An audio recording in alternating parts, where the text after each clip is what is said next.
containers of weapons-grade uranium leaving Romania under cover of darkness, and in secret flown on a Russian plane back to Russia for storage, all paid for by the U.S. government. It's just one example of U.S.-Russian cooperation in nuclear safety, even when relations are strained.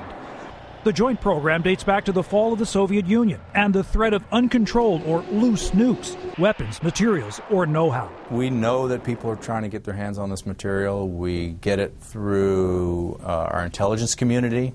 Russia has made strides in recent years, and with U.S. help, to secure its thousands of nuclear weapons and tons of materials held in dozens of major sites across Russia's 11 time zones.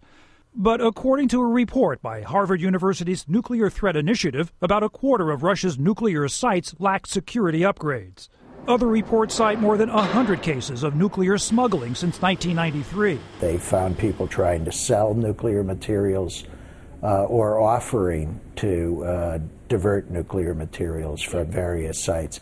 What to do? Some argue that a new START, or Strategic Arms Reduction Treaty, is the next best step to nuclear safety. Because it's so much in the mutual interest of both countries. It's something the Russians want. It's something we want. But despite today's reported progress, the sides remain miles apart. Russia wants to link any START deal with a ban on NATO's anti-ballistic missile shield. The U.S. rejects that.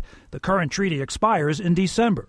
Still, nuclear arms experts hope there's enough political will on both sides to reach a compromise, warning that the consequences of not replacing the START treaty would be catastrophic. If that happens, we can say goodbye to strategic arms control, and that means we will have to say goodbye to nuclear non-proliferation.